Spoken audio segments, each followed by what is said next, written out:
Next up on WTV, students ready to protest, a bag monster roams the halls, and choir takes over the cafeteria. WTV's Daily Update starts now.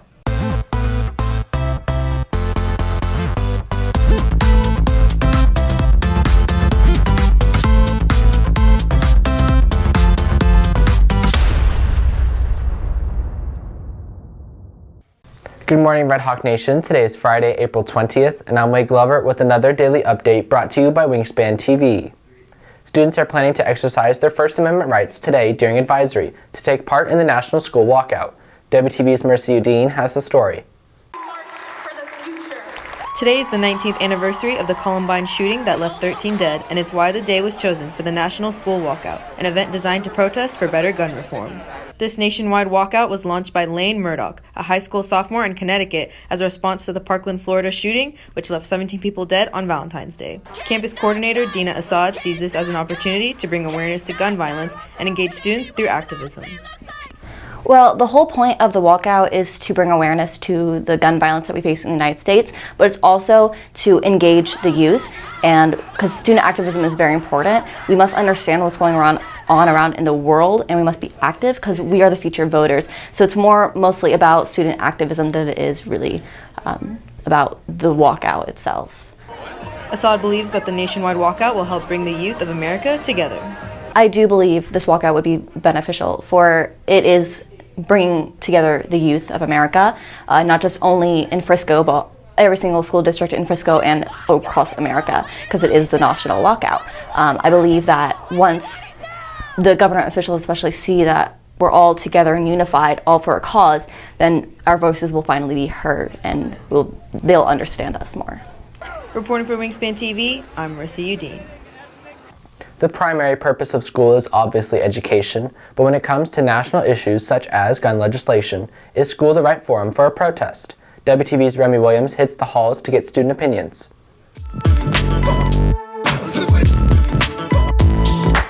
This is WTV's Remy Williams with this week's edition of Real Talk, and today we're going to hit the halls and ask students how they feel about school walkouts.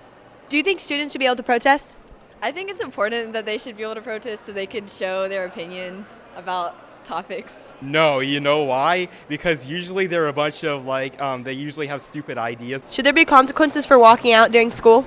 There should not be consequences in walking out of school because it's protesting and students should be able to protest. Do you think adults will listen to the teens? Probably not. Adults tend to think that teenagers are kind of crazy. So, I mean, if I was an adult, I wouldn't listen to kids. It's just not good logic. This is WTV's Remy Williams.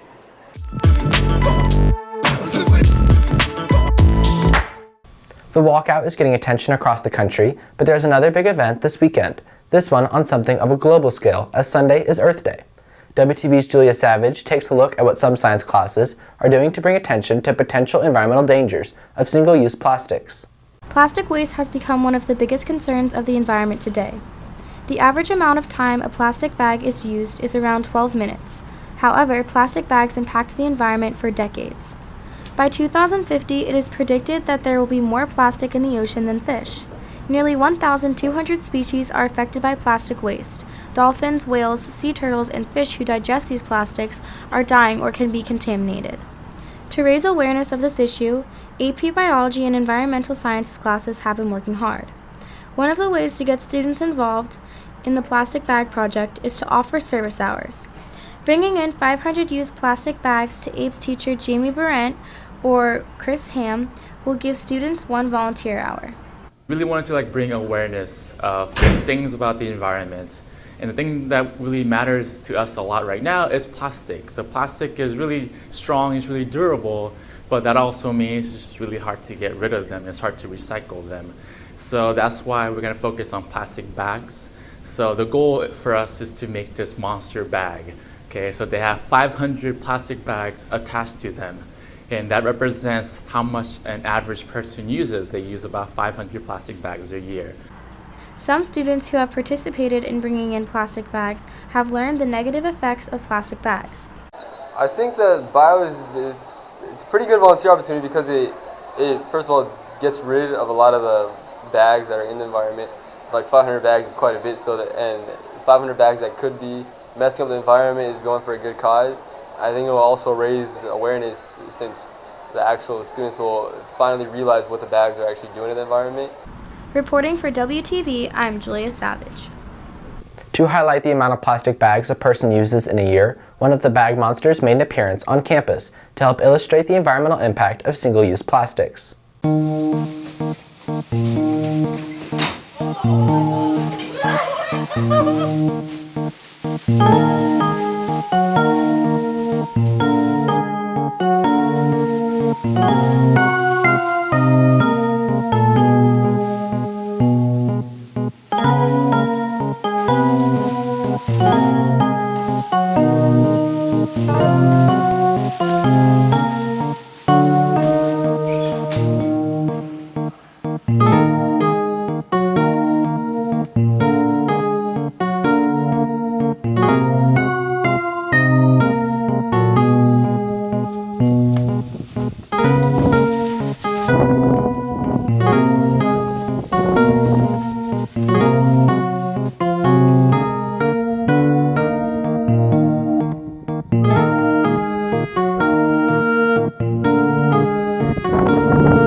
In other news, sounds of music blended with the aroma of coffee last night in the cafeteria. WTV's Caitlin Clybert has the recap.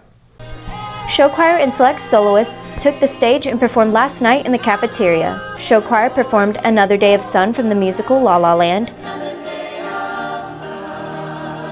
and also sang And So It Goes by Billy Joel. Various types of genres were sung by the soloists, including pop, musical, theater, and jazz selections, such as Sorry by Halsey,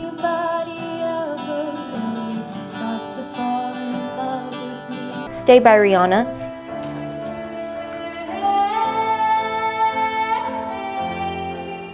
Never Enough from The Greatest Showman,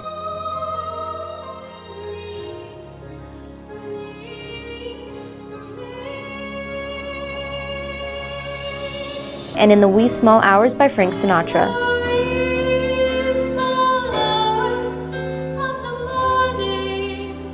Not only was this a chance for the show choir to perform their music and for soloists to showcase their talent, it also provided fundraising for the choir program with more than $130 raised. Reporting for WTV, I'm Caitlin Clybert. Now it's time to head outside where WTV's Maddie D'Addario has the Friday Sports Minute. Thanks, Wade. Several track and field athletes had the opportunity to advance to the regional track meet yesterday at Memorial. Yesterday, several track and field athletes competed in the area meet, with Nisi Kabongo placing first in high jump, Carrie Fish placing third in the 3200, and Adrienne Taylor placing second in discus. All three girls will be moving on to the regional meet next week. In other sports action, the baseball team looks to take on Frisco for the second time this week. Baseball looks to get their second win against Frisco tonight. We're working on defense, taking a lot of fungo, hitting a lot, just working on basic stuff. Also playing tonight is a softball team who looks to get their first ever playoff run. WTV's Davis O'Brien has the story. Despite recent struggles in past seasons, the softball team is on pace to have one of its best district records in the past 5 years. Currently tied for 5th place with Centennial at 6 wins and 7 losses, and despite a loss to Frisco on Tuesday, the playoffs are still a possibility in their final game for the first time in school history. For the players, it is a new mentality that has led to their recent success. This year with the new coach, it's been a lot more fun, and I think that playing looser but also still keeping practices more competitive has let us be more competitive in district. And so playoffs are, like, we finally started winning games at the beginning of the season, and so playoffs started looking like more of a reality to us, and so we all kind of dialed into practices and realized like we can go to playoffs this year. If the Redhawks beat Reedy tonight and Centennial beats Heritage, the Redhawks are in the playoffs for the first time in school history. We're as prepared as we can be. We practice. If the kids don't know it now, like, we're just have to get out there and play. This is Davis O'Brien, reporting for Wingspan TV.